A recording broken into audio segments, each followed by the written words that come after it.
You're listening to Family Today with Funmi Johnson.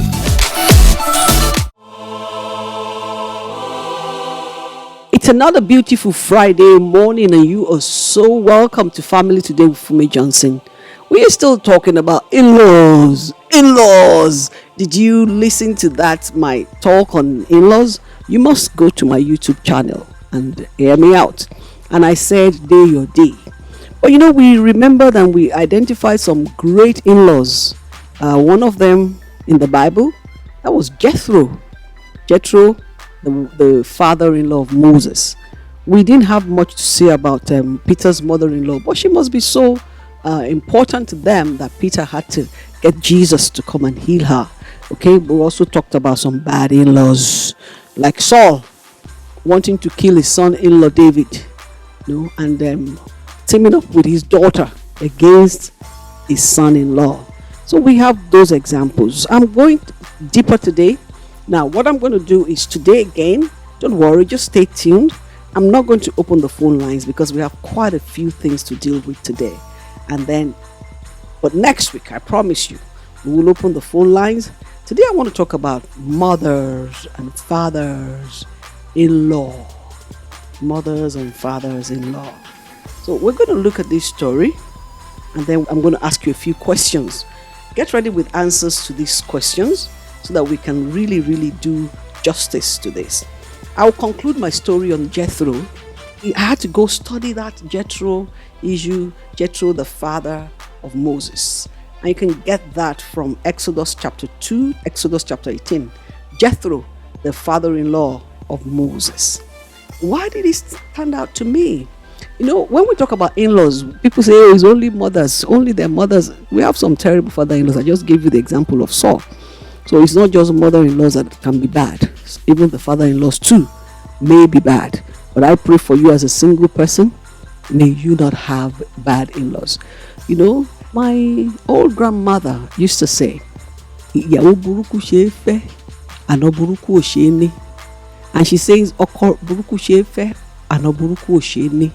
I don't know why she said that. She must have a reason for that. But let me interpret that you can even cope with a bad wife or a bad husband. But bad in-laws, that's really, really terrible. I don't know. But we're going to dig deep into this today. Let's look at the story of a case study of Jethro, the father-in-law of Moses.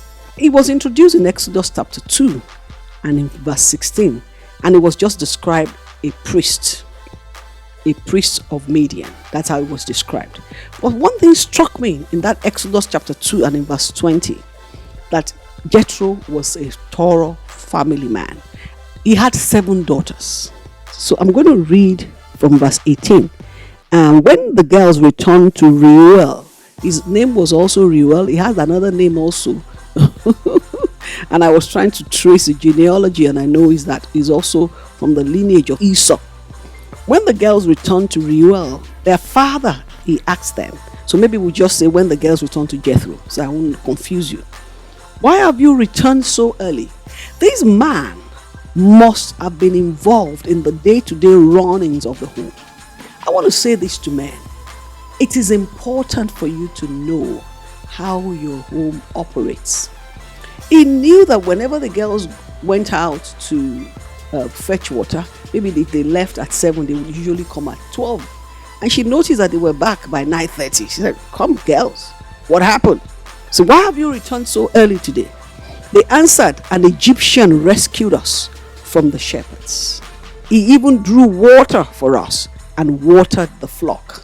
And where is he? A stranger, a foreigner. He understood the law that you're supposed to be kind to a foreigner. Now, this foreigner had reduced your work hour by more than half. What did you do? Say, where is he? Jethro asked his daughter. Why did you leave him? Invite him to have something to eat. He wasn't thinking about getting a husband for his daughter. He was just thinking about being hospitable. So Moses agreed to stay with the man who gave his daughter Zipporah to Moses to marry. Now, the beautiful thing I saw here is you cannot be a great father-in-law if you're not a great father. So I want to talk to you, all fathers. If you have not started being a good father, all you did as father ended at the point of impregnating your wife. Stop it. You have to take up the responsibility. So because a lot of times we want people to become what they don't have capacity for overnight. And you see, capacity grows with use.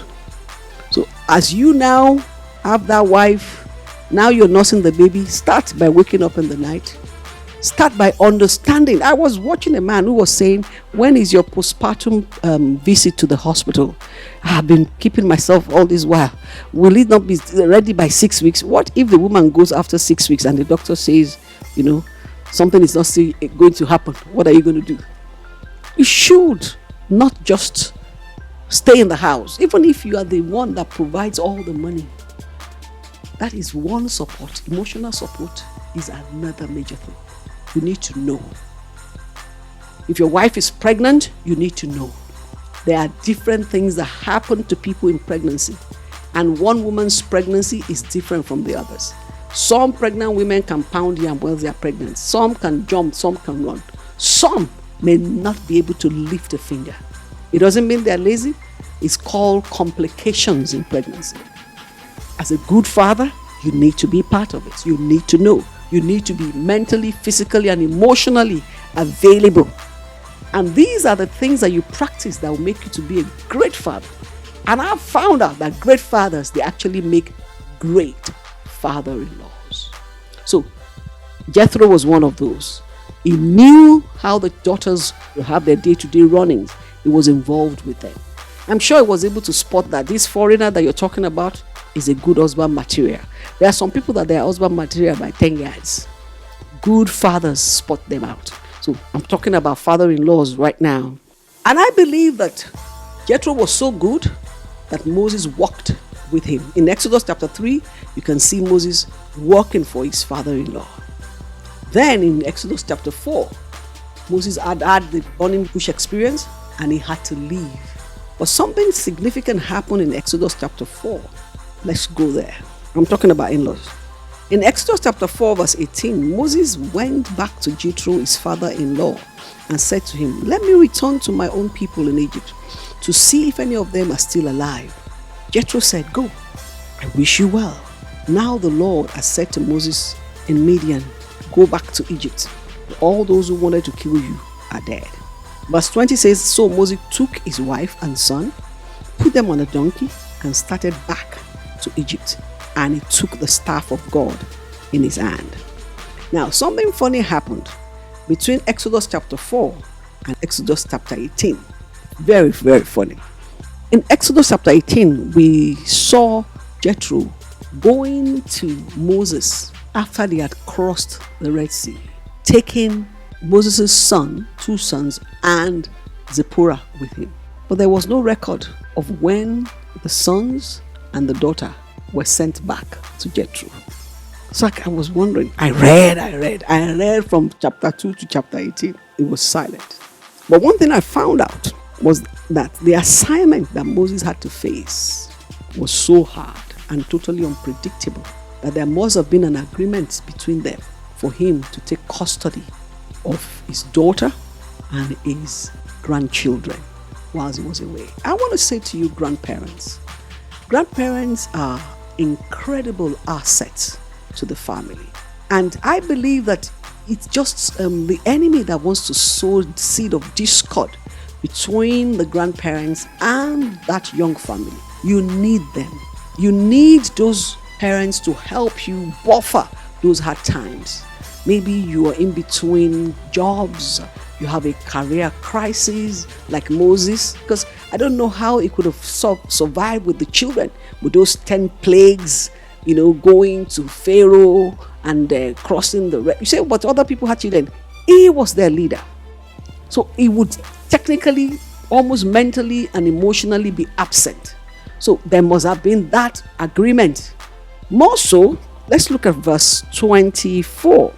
At a lodging place on the way, the Lord met Moses and was about to kill him. But Zipporah took a flint knife, cut off her son's foreskin, and touched Moses' feet with it. "Surely you're a bridegroom of blood to me," he said. So the Lord let him alone.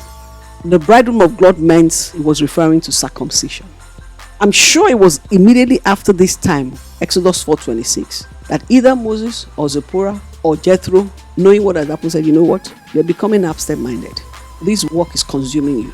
Let me help you take care of this. And I want to say to parents, it's a thin line between delegation and abdication. You are the primary caregiver to your children, but sometimes you may need to delegate that to your own parents, who are the grandparents of the children, because they may have a little more time on their hand than you do. And if there's a symbiotic relationship, it will only make your marriage and your child rearing capacity better, as we could see in the life of Moses. And so in chapter 18, Jethro went. We can read it. Exodus chapter 18. Now Jethro, the priest of Midian and the father-in-law of Moses, heard of everything God had done for Moses and for his people Israel, and how the Lord had brought Israel out of Egypt. After Moses had sent away his wife Zipporah, his father-in-law Jethro received her.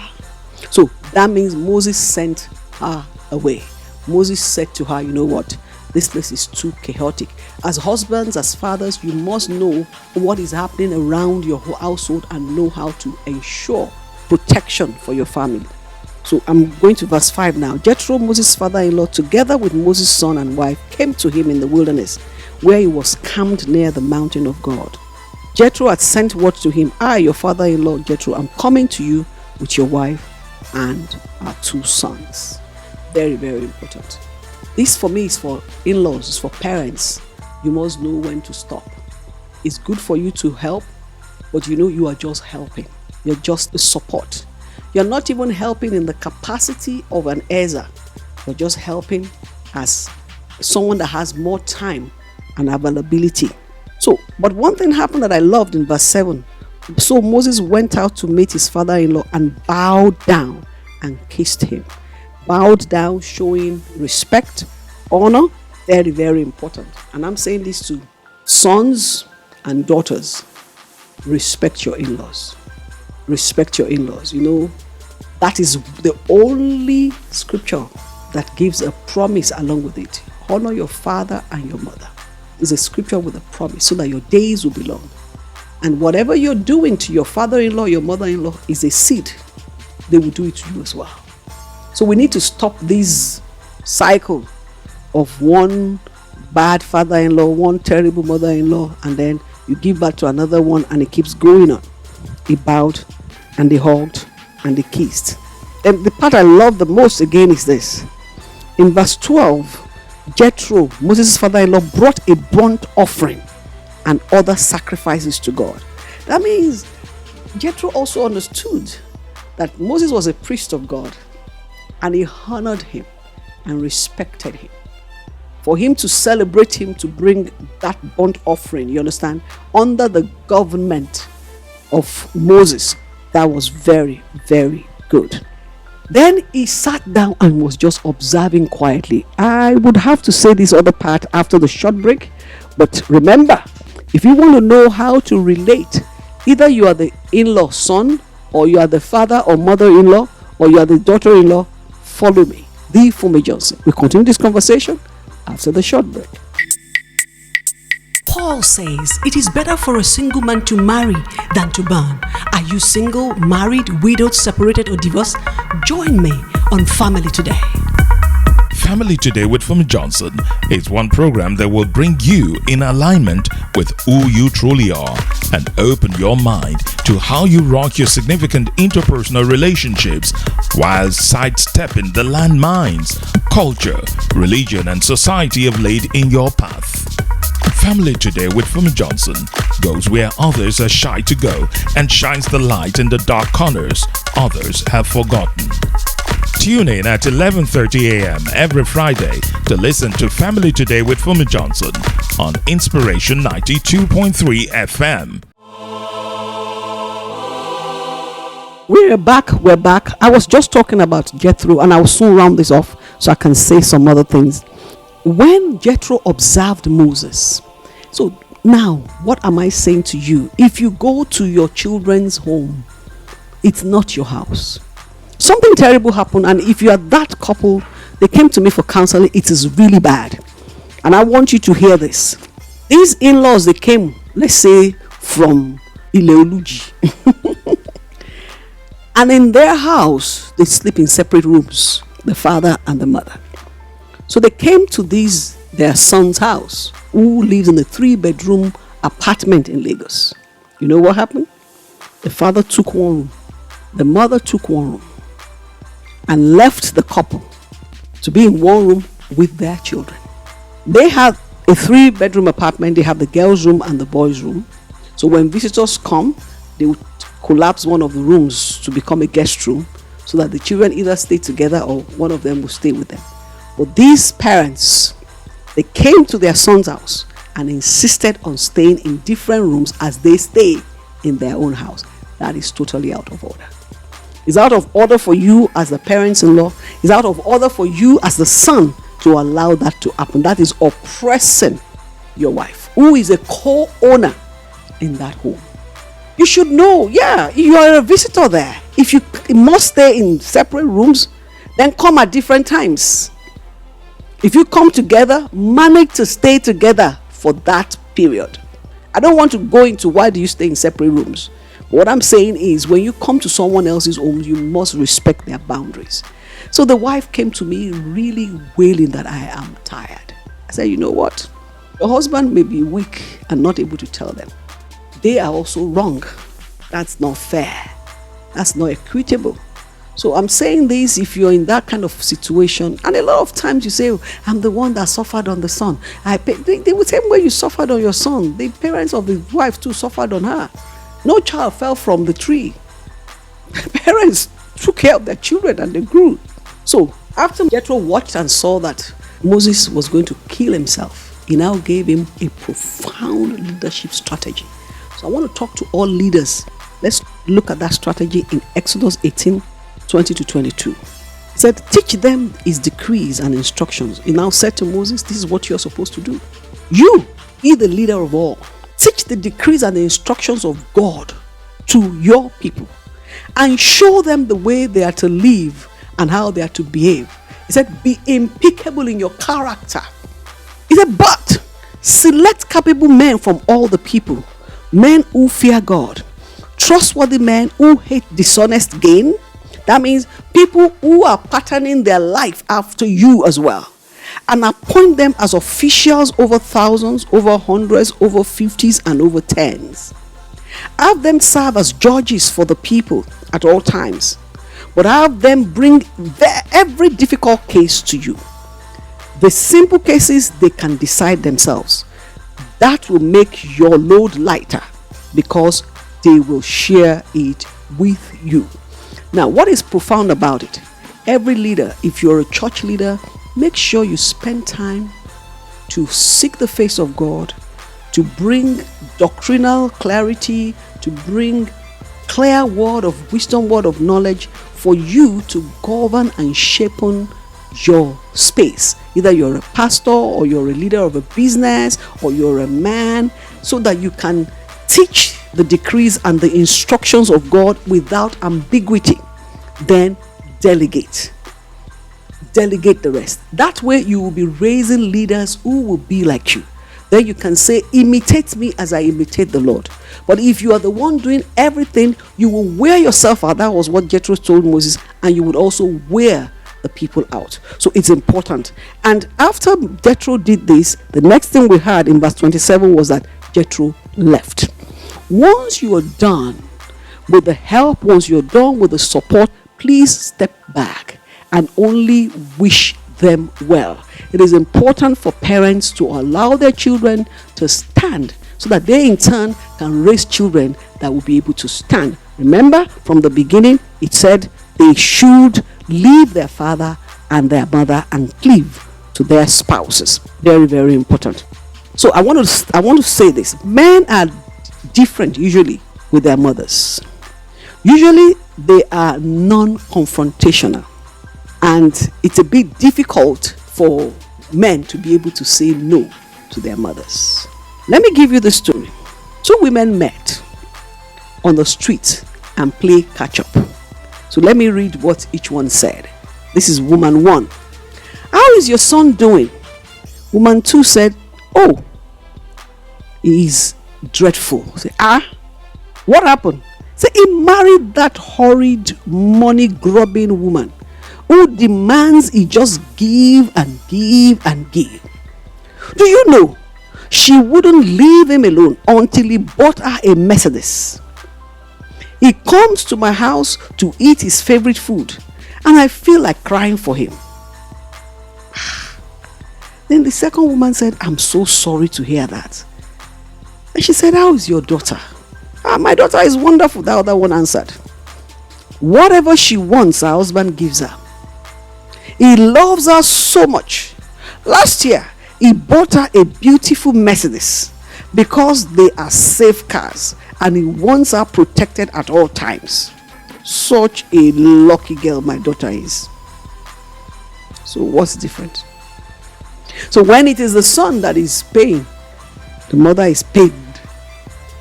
When it is the daughter that is receiving, the mother is excited. In-laws. Shouldn't we really evaluate things and step away from sentiments? Leave them alone. If they want to buy Mercedes Benz, let them buy. If they want to, buy Range Rover, let them buy. Pray for them. Pray for them. Let God reward you for all you have done. Don't come in between them. I want to ask these questions, and these are the questions we're going to be dealing with. I'm going to throw these questions in the open when I open the phone lines, but we won't be opening it today. But before I ask the questions, I want to say these things about in-laws. Number 1, recognize that your role in your child's life has been downgraded. What do I mean? Before now, you are the Alpha and the Omega. You call the shots. You decide who does what. That stopped the day your son or your daughter got married. That's number 1. Number 2, sound happy and positive when talking to or about your son or daughter-in-law. Be excited. And I mean sincerely and genuinely. Don't witch hunt. Don't look for negatives. Don't look for what they're doing wrong. Be happy for them like you are happy for your own biological son or daughter. Another thing, remember important details of their life, their birthdays, whatever is important to them. Remember those things and celebrate it with them. But whilst doing that, don't be nosy. Don't be nosy. Play fair. Avoid choosing sides. Very, very important. Keep your opinion to yourself. I'm going to say these 7 things again, and I want it to be something what are the things we're supposed to do as in-laws? Recognize that your role in your child's life has been downgraded. Be intentionally happy and positive when talking to or about your son or daughter-in-law. Remember important details from their lives and celebrate it. But whilst doing that, don't be nosy. Remember to play fair. Avoid choosing sides and keep your opinion to yourself. Those 7 things are the things I want you to hold on to as parents-in-law. Like I told you last week, I have a son-in-law, I have a daughter-in-law. So I'm also talking to myself. Now, finally, I want to say this. Prepare your children for the world. So when we talk about loving our children, loving also means preparing them to let them go. Your children will have to pull their own weight and make their own way. If you allow them not to require more from themselves, then they won't, and they won't progress. It is important for your children to learn self-sufficiency, develop high self-esteem, and be motivated from early on in life. If you're constantly helping them and taking care of their needs, you're not preparing them for the real world. And in fact, you're actually crippling them.